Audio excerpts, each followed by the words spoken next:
कमला एक विधवा थी जो अपनी बेटी गुड़िया के साथ नगर खजूर गांव में रहती थी। कभी उसका अपना ढाबा हुआ करता था, लेकिन पति की लंबी बीमारी के बाद घर बार और ढाबा सब बिक गए। पति के मरने के बाद वो भोलू सेठ के किराए के मकान में रहने लगी, अपने ही ढाबे पे। अब वो नंदू के यहाँ बर्तन मांजने का काम करने लगी। देखो कमली भाभी, मुझे रोज रोज किराए के लिए बोलना अच्छा नहीं लगता। 4 महीने हो गए हैं तुमने किराया नहीं दिया। अगर 3 दिन में पैसा नहीं मिला तो मैं तुम माँ बेटी को घर से निकाल कर ताला लगा दूंगा। समझ लगी? ऐसा मत करना भोलू भैया, हम माँ बेटी कहाँ जाएंगे?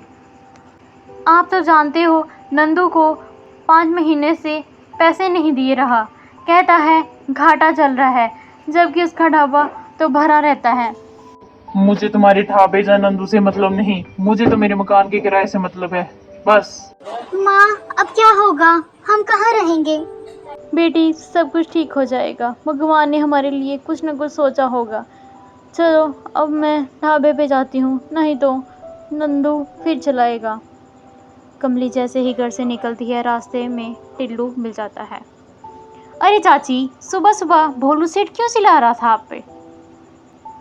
4 महीने से किराया नहीं दिया बेटा, कह रहा था 3 दिन में पैसा नहीं मिला तो घर पे ताला लगा देगा। तो चाची पैसे क्यों नहीं दे देती? कहाँ से दूँ बेटा, 5 महीनों से नंदू ने तनख्वाह नहीं दी, ऐसे तैसे गुजारा चल रहा है, उधार भी हो गया है, समझ नहीं आता कैसे चुकाऊं। चाची अगर आप कहे तो मैं आपकी मदद कर दूं। बेटा पैसे की बहुत ज़्यादा ज़रूरत है, बहुत ज़्यादा ज़रूरत है, कहीं से दिला दो, तुम्हारा बहुत बड़ा उपकार होगा। ठीक है चाची, मैं धनी राम से बात करता हूँ, शाम तक इंतज़ाम कर देता हूँ। कमली के ढाबे पे पहुँचते ही, आ गई भाभी, इतनी जल्दी क्या थी, आराम से आती। अरे भैया, भोलू सेठ सुबह सुबह आकर धमका रहा था, कह रहा था 3 दिन में किराया नहीं मिला तो निकाल देगा। तो आप मेरे ढाबे पे भी ताला लगवा देगी? आधे ग्राहक तो लौट गए हैं। ताला मैं लगवाऊंगी? उल्टा मेरा 5 महीने का वेतन नहीं दिया तुमने, जिससे मेरे घर पे ताला लगने की नौबत आ गई है। मुझे मेरा पैसा दो, अब और काम नहीं करूंगी मैं। अरे भाभी, तुम तो बुरा मान गई क्या? ले लेना पैसा, मैं कौन सा भाग रहा हूँ। हाँ भैया, आप तो अपने ही हो, बस थोड़ा सा बर्तन बचा है, मान दूंगी, लेकिन मेरा पैसा मुझे दे देना। ठीक है भाभी, शाम को आकर ले जाना। उधर टिल्लू धनी राम से मिलकर कमली की खेत वाली ज़मीन गिरवी रखवा देता है।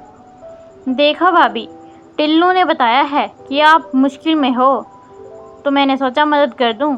तुम्हारी ज़मीन जो खेत वाली है 20,000 रुपये दे दूंगा। हाँ भैया, ये ज़मीन हमारे पूर्वजों की आखिरी निशानी है। गुड़िया के बाबूजी की बीमारी में भी इसे नहीं बेचा, लेकिन अब मजबूरी है। लीजिए, मेरे कुल 20,000 ही चाहिए, 10,000 भोलू सेठ के, बाकी जो है कर्जा उतार दूंगी।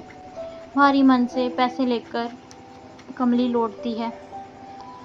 लीजिए भोलू सेठ, 4 महीने का किराया, 2 महीने का एडवांस, कुल 10,000 रुपये। अरे भाभी, इसकी क्या ज़रूरत थी, मैंने तो यूं ही कहा था। नहीं भैया, मुझे खुद ही शर्म आती थी, अब मैं चैन से जी सकूंगी। माँ, पंडित भोलानाथ जी आए हैं। कमली पंडित जी को प्रणाम करती है। कहिए पंडित जी, कैसे आना हुआ? गुड़िया, पंडित जी के लिए कुछ खाने के लिए लेके आओ। नहीं नहीं, मैंने सुना है तुमने ज़मीन धनी राम को बेच दी, वो वहाँ शराब की फैक्ट्री खोल रहा है। हाँ पंडित जी, आपने सही सुना है, मजबूरी थी, किराया देना था, कर्ज देना था, नंदू ने भी पैसा नहीं दिया था, लेकिन ये भी नहीं बताया उसने कि शराब की फैक्ट्री खोल रहा है। समझ सकता हूँ कमली, अब आगे क्या सोच रही है। लीजिए पंडित चाचा, आलू के पराठे खाइए। घर में तो बस आलू ही थे। बेटी, इतना स्वादिष्ट पराठा मैंने कभी नहीं खाया। गुड़िया, क्या तुमने बनाया है? हाँ पंडित चाचा। कमली, गुड़िया के हाथ में तो इतना हुनर है, ढाबे में काम करने की बजाय आलू के पराठे की दुकान खोल लो। ठीक है पंडित जी, कुछ पैसे बचे हैं, हम दुकान ही खोल लेंगे। कल पूर्णिमा है, शुभ दिन है, भगवान का नाम लेकर कल ही शुरू कर दो। कमली शाम को नंदू के ढाबे से 5 महीने का बकाया वापस ले आती है। उधर टिल्लू गप्पू चोर से बात कर रहा है। देख भाई, मैंने कमली की ज़मीन बिकवा दी है। अब उसके पास अच्छे खासे पैसे हैं। अगर चाहो तो साफ कर लो, लेकिन चोरी में 2 हिस्सा मेरा होगा। ठीक है टिल्लू, अगर बात सही निकली 2 नहीं, पूरा 50 हिस्सा तेरा। रात को कमली और गुड़िया दुकान के सामान की लिस्ट बनाते हैं और देर रात तक काम करते हैं और गहरी नींद से सो जाते हैं।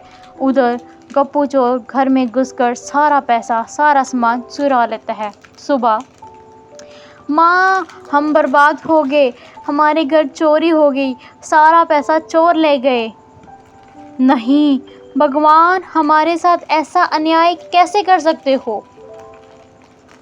क्या हुआ भाभी, सुबह सुबह इतना हल्ला क्यों? भैया, अब तो कुछ नहीं बचा, ज़मीन बेचकर कर्ज चुकाया, सोचा था छोटी सी दुकान खोलूंगी, पर सब चला गया। मत रो कमली, ये लो कुछ पैसे, जाकर दुकान से सामान ले आओ। भाभी, ये लो तुम्हारा दिया एडवांस 2 महीने का। भाभी, ये लो तुम्हारा दिया एडवांस 2 महीने का, दुकान से कमाओगी तो वापस दे देना। अब कमली और गुड़िया बाज़ार में फिर से सामान खरीदती है, आलू के पराठे की दुकान खोलती है। गुड़िया के पराठे पूरे गांव में फेमस हो जाते हैं।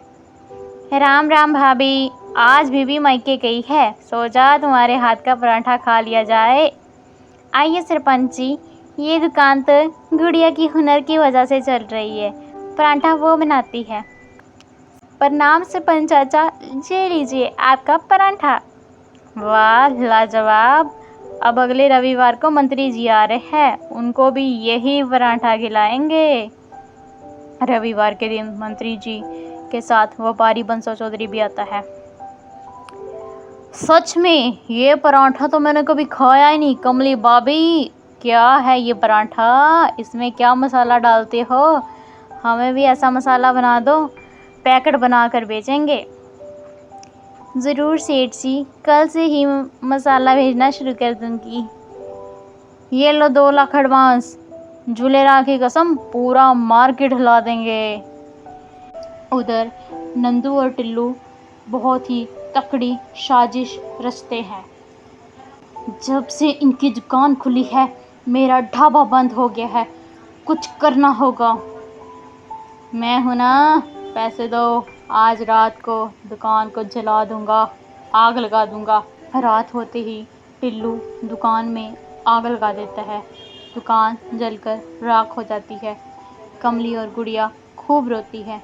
सरपंच जी और मंत्री जी जांच के लिए टीम भेजते हैं। उधर पुलिस टिल्लू और नंदू को पकड़कर जेल भेज देती है। भाभी, ये लो 5 लाख एडवांस, गांव और शहर में 2 नई दुकानें खोलो। ये उपकार मैं जिंदगी भर नहीं भूलूंगी।